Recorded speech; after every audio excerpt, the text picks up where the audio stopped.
Here are 3 facts about Jesus' death and resurrection most people don't know about.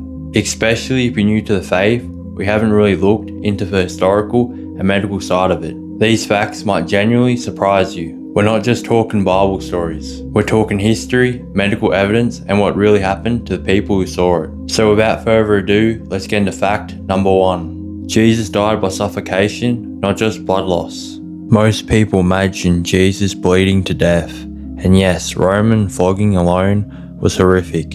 It tore skin, exposed muscle, and caused severe blood loss. But crucifixion itself was designed to kill in a different way.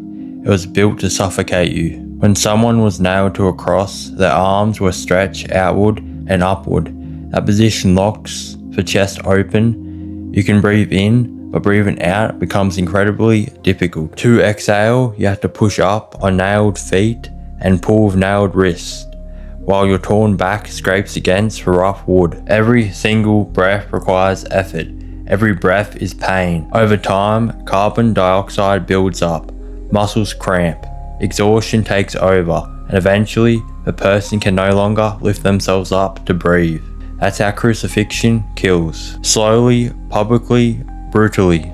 Fact number 2. Even Jesus' enemies admitted the tomb was empty. Here's something most people miss. The earliest critics of Christianity didn't argue that the tomb still had a body in it. They argued the body was stolen. Think about that. If Jesus' body was still in the grave, the movement would have ended instantly. Authorities could have simply produced it. Instead, the explanation that spread was the disciples stole him. Why? Because the tomb being empty wasn't for debate. The explanation for it was. And here's what makes that claim interesting. After Jesus was crucified, the disciples were terrified. They were hiding. They had abandoned him during the arrest. Does that sound like men ready to overpower guards or fake a resurrection? Whether someone believes or not.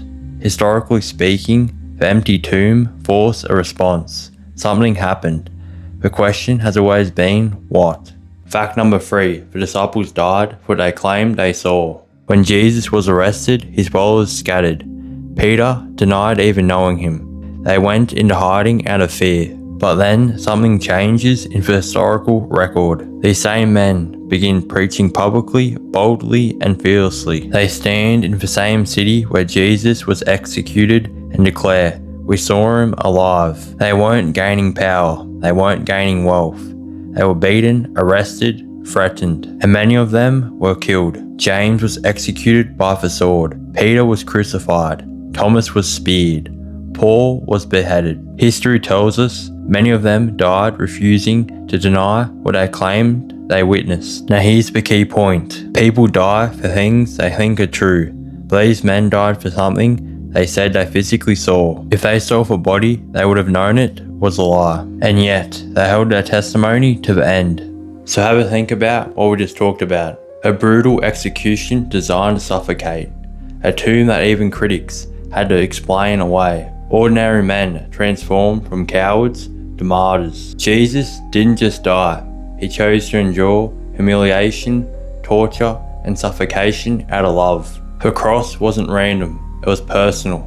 And if you're watching this and you've never taken it seriously before, you've never taken God seriously, Christianity, maybe this is your moment. You don't need to be perfect. You don't need a church background. You don't need to clean your life up first. You just need to be honest. And if you're ready to give God a chance today, just pray something simple like, God, if you're real, help me overcome my unbelief. Help me learn more about you.